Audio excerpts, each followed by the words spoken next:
বিহারের সংশোধিত ভোটার তালিকা প্রকাশ করে দিল নির্বাচন কমিশন। বিশেষ তালিকা সংশোধনের পর খসড়া তালিকা প্রকাশ নিয়ে প্রধানমন্ত্রী নরেন্দ্র মোদীর নেতৃত্বাধীন কেন্দ্রের বিজেপি সরকারের বিরুদ্ধে ফের জোটবদ্ধ ইন্ডিয়া ব্লক। বিরোধী জোটের 9টি দল ঐক্যবদ্ধভাবে এই ভোটার তালিকা সংশোধন ও খসড়া তালিকা প্রকাশ নিয়ে সংসদে আলোচনা চেয়ে লোকসভা স্পিকার ওম বিড়লাকে চিঠি দিয়েছে। জানা গিয়েছে, বিহারের খসড়া ভোটার তালিকা 1 আগস্ট বেলা 11টার সময় রাজ্যের সব রাজনৈতিক দলকে 38টি জেলা কালেক্টরের মাধ্যমে পাঠিয়ে দেওয়া হয়েছে।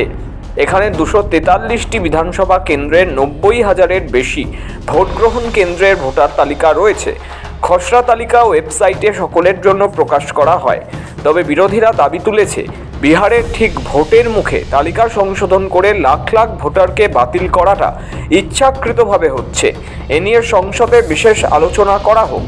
যদিও কমিশন এই কাজকে রুটিন কাজ বলে ব্যাখ্যা করেছে, কিন্তু বিরোধীদের দাবি উদ্দেশ্য প্রণোদিতভাবে বিজেপির নির্দেশে ভোটে কারচুপি করতে এই কাজ কমিশনকে দিয়ে করানো হচ্ছে। इलेक्शन कमीशन में जो भी ये काम कर रहे हैं, right from the top to the bottom, आप एक बात याद रखिए, आपको हम छोड़ेंगे नहीं।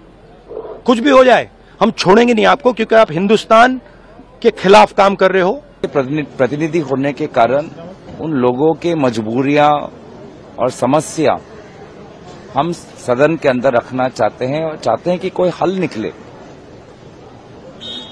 पर अंदर हमें अलग अलग तर्क हमको समझाए जाते हैं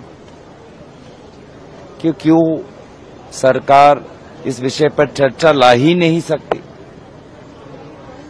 मुझे नहीं लगता कि भारत के सदन में ऐसा कोई विषय है, ऐसा कोई जनता का समस्या है जो हम सदन के अंदर चर्चा न कर पाए। इसलिए हम चाहते हैं कि सदन के अंदर उजागर हो और क्या हमको सुविधाएं दे सके उस पर सरकार अपनी बात बताए। একটি যৌথ চিঠিতে লোকসভার স্পিকার ওম বিড়লাকে বিরোধীরা জানিয়েছে, এই ধরনের পদক্ষেপ দারুণ উদ্বেগের। বিহার নিয়ে যা চলছে তার কোনো নজির নেই।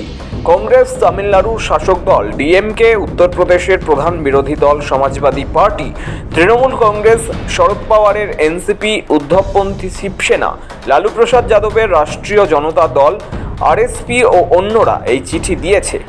We have submitted a joint letter to the honorable speaker on behalf of many India Alliance parties.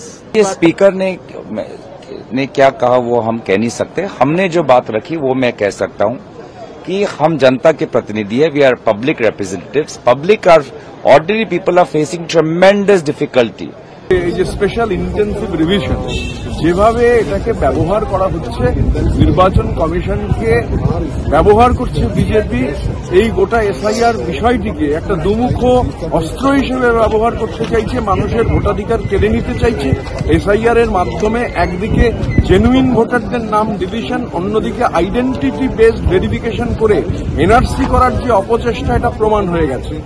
আমরা সব থেকে দেখছি যে এটা সবথেকে দুঃখজনক যে দেশের নির্বাচন কমিশন, সেই নির্বাচন কমিশনকে যেভাবে ব্যবহার করার চেষ্টা হচ্ছে, এটা দুর্ভাগ্যজনক। বিজেপি যেভাবে ব্যবহার করার চেষ্টা করছে, এটা মনে রাখা দরকার যে এইভাবে ভোট বাংলার মাটিতে একজনেরও ভোটাধিকার কেড়ে নেওয়া এত সহজ নয় না।